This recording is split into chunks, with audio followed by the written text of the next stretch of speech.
Now, in this question, extracts from statement of financial position at 31st March 24, three companies extract have been provided. Okay, so it's the parent here, P, and it had an investment in S, 75% in S and 80% in T. So in this question, basically, you're not getting one company to consolidate. You have like more than one companies to be consolidated for the parent group. Okay. So the extracts have been provided, and I have given you some additional information over here, which says P acquired its investment in S&T some years ago, when the retained earning of these entities was 20,000 and 5,000 respectively, and they value the NCI using the fair value method, and at the date of acquisition, the fair value of the NCI in S&T were 20 and 15,000 respectively. They didn't ask you in this question to prepare the whole consolidated statement of financial position of the P group, but they just ask you for these five different figures which you need to compute in order to include it in the consolidated statement of financial position. Okay. So now when you're talking about the property, plant and equipment, that's the first thing what we need to do. We just simply need to add up the property, plant and equipment value of the parent and its subsidiaries. Okay. So for the property, plant and equipment, it's simply going to be 160 plus 70 and 50. Okay. Unless there's no any fair value adjustment, I mean, it's going to be pretty much straightforward. And that's the total value, which is 280,000, which you will use for the value of property, plant and equipment when you're preparing the consolidated statement of financial position. Now we will work for the goodwill. Okay.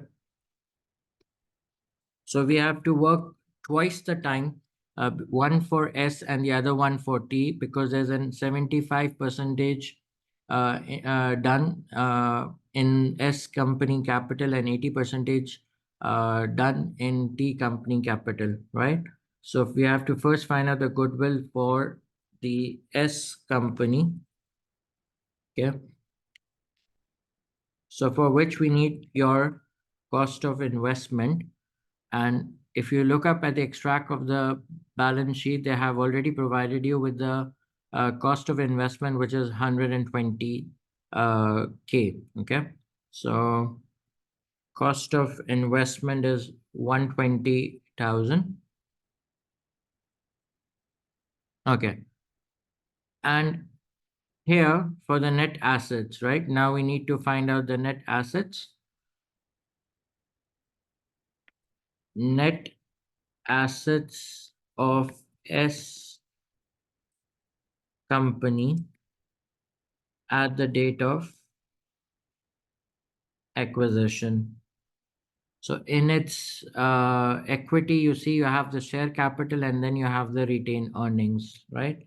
So the share capital of S company is 50. And the retained earnings of S at the date of acquisition, which was some years ago, was 20,000.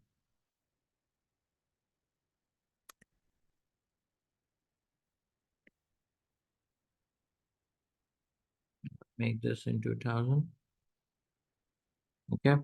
So the total value of the net assets was 70,000, 50 worth of share capital and 20 of the retained earnings.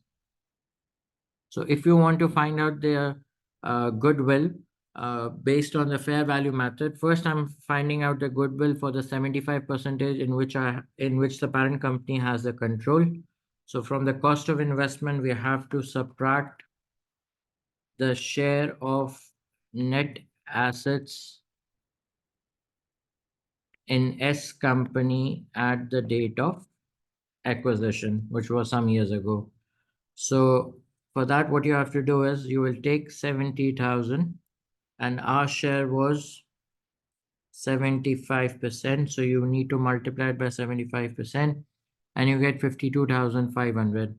So the goodwill which belongs to the controlling part, or like if the question would have been in the proportionate method, then in that case, the goodwill would have been 120,000 minus 52,500. So you would have got 67,500. Okay. And we also need to work up for the goodwill for the 25 percentage just to get it as a full value method. So we worked for the 75 percentage and now we're going to work for the other 25 percentage. Okay.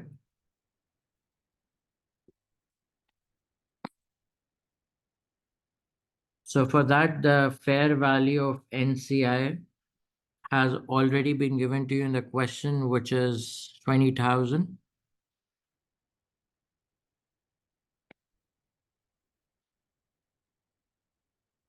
Okay. And likewise, what you have to do is less NCI share of net assets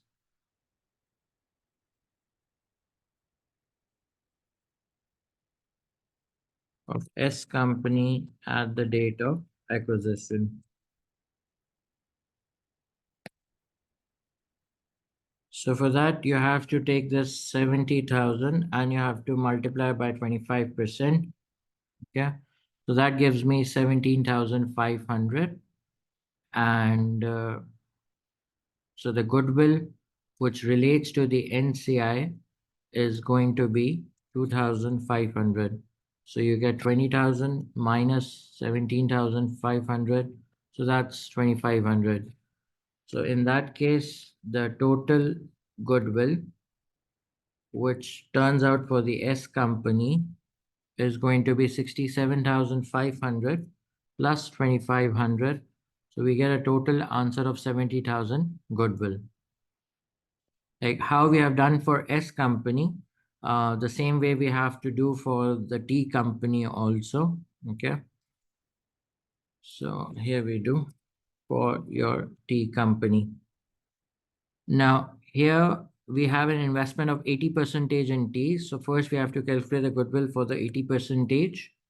The cost of investment will be 60,000 over here. You can see that from the extract in of the balance sheet in the question. That's 60,000.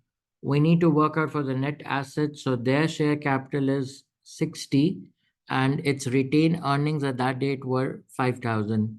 Okay, so that makes it up to a total of 65. So 60,000 worth of the share capital. Retained earnings at the date of acquisition was 5. So this gives me a total of 60 plus 5,000. So we get a total over here of 65. So if we want to find out the share, it's going to be 65,000 into 80%. So we get 52,000. And the goodwill which relates to our part, the controlling interest will be 8,000. Likewise, once we have worked out for the goodwill for the 80 percentage which we control, we also have to work out for the goodwill which we don't own, that's the NCI. And for that, the fair value of the NCI is already given to you in the question over here at 15,000. Okay. And the NCI share of the net assets would be again 65,000, the total net assets into 20%. So you get 13,000 over there. So the share of NCI goodwill will be 15,000 minus 13,000. So we get 2,000 over there. Hence, the total goodwill will be 8,000 and 2,000. So that makes up a total of 10,000. So what you will post in the balance sheet as a total goodwill will be 70 and 10. That makes a total of 80,000. Okay. So 70 plus 10,000. So we get a total of 80,000 over there. And as far as this is concerned, we just convert it into thousands.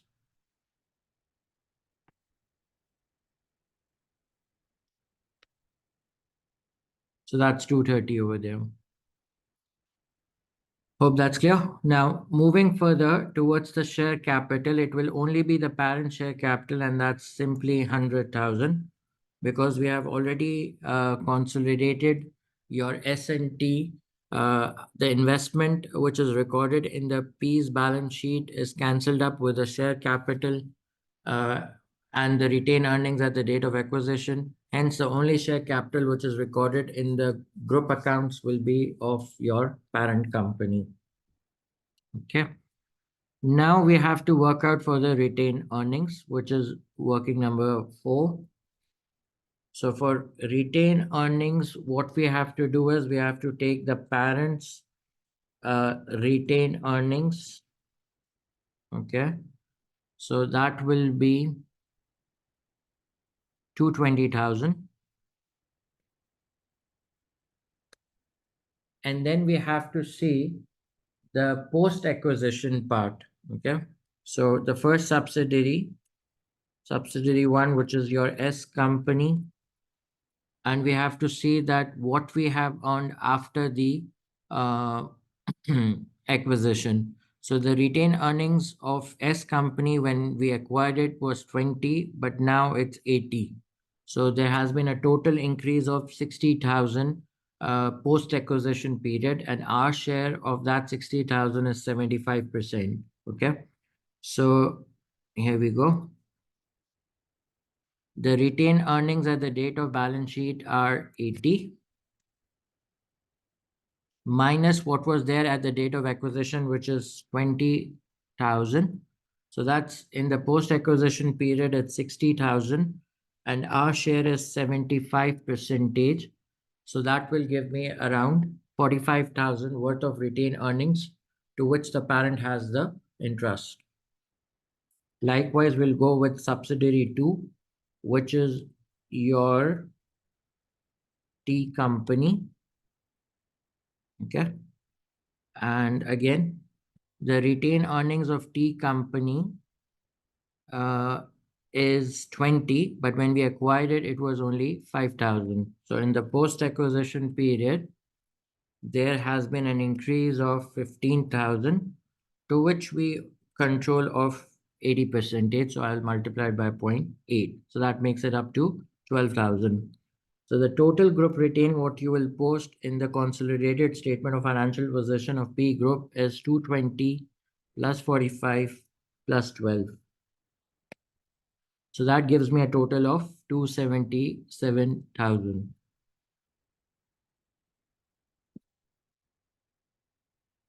Okay. Now in this question, the last figure which we need to compute is for the non-controlling interest. Okay. Now, basically, there are two ways of how you can find out um, the NCI part. Okay. This is the first approach which I'll explain it to you.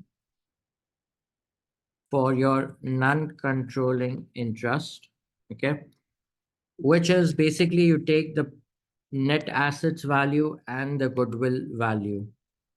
Okay. So here we have it for S company and here we have it for the T company.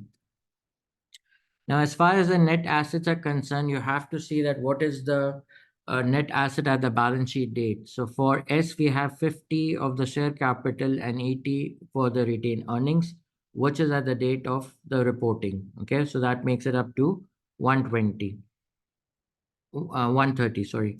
So net assets would be, see, 80,000 plus 50,000 worth of the share capital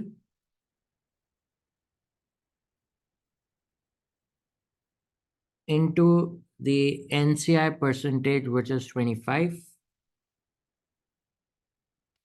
So for the net assets for S company, it turns out to be 32,500. And as far as the goodwill is concerned, we already calculated the goodwill for S company for the NCI, which was 2,500 over here, right? So our share was 67,500 and for the NCI, it was 2,500. So you can simply add your NCI share of goodwill, which was 2,500, and you will get a total value for the NCI, which is made up of your net asset share and the goodwill share. And that turns out to be a total of 35,000 for S company. Likewise, we can also do it for your T company. Okay. So for T company, you can see the net assets are 60 and 20. Okay. So 60,000 of the share capital, here it is, and 20,000 for the retained earnings. And the percentage of NCI, what we have is 20 because 80 we own and 20 is the NCI. So the share of NCI turns in the net asset turns out to be, I believe, 16,000, which is 80,000 into 20 percentage. And as far as the goodwill is concerned, their share of the NCI share of the goodwill was 2,000. So that we have it straightforward from the goodwill working and we get 2,000. So this gives me a total of 16,000 plus 2,000 and that turns it out to 18,000. So the total value of the NCI will be 35,000 coming up for S company and 18,000 coming up for the T company. So that makes it up to a total of 53. Okay. So that was one way of finding out the NCI. But then there's another way of finding out the NCI, which is you can take the fair value of NCI at date of acquisition.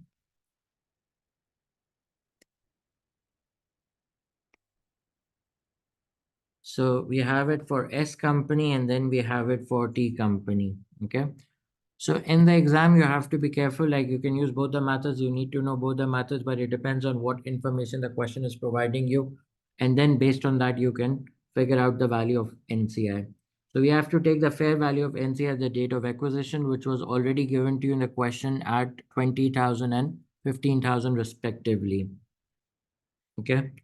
So that's the value of the NCI when we have acquired it, 20,000 and 15,000. But then in that we have to add up plus NCI share of post-acquisition retained earnings. Okay. Like if you remember when we were doing the retained earnings, here we have taken our share, which was 75 and it was 80 percentage. But now here we have to do it for the other 25 and 20 percentage. Okay. So see, the retained earnings for S company has gone from 20 to 80, right? So 80,000 minus 20,000, that's 60,000, but the NCI share is 25 percentage. Like how I took 75 percentage while I was doing the group retained earning, I have to take the 25 percentage while I'm doing for the NCI. That's also one way of how you find out the NCI. Either you take the value of the net assets and its goodwill, or you can just simply take the fair value of the NCI, which is at the date of acquisition, and increase it by the NCI share in the retained earnings or reserves, basically. So this gives me 15 over here. And if you can see, if I total it, so 20,000 plus 15, you get back again 35. So this is also one way of how you can find out the NCI, where you take the fair value of the NCI and adjust it for the NCI share of the retained earnings. Or as I explained before, you can just simply take the net assets and you can add up the NCI share of goodwill too. For T company again, we can see that it has increased by 15, sorry, by 5 to 20. So total 15,000. 20,000 minus 5,000 and the NCI share over there is 20%, right? So that makes it up to 3,000. And if you add them up, 15,000 and 3,000, you get back again with 18,000. And obviously 35 plus 18 will get back the same NCI answer, which we have already calculated before. So you have these two different ways to calculate the NCI. Hope that's clear. If you have any question, please feel free to contact me. Thank you very much.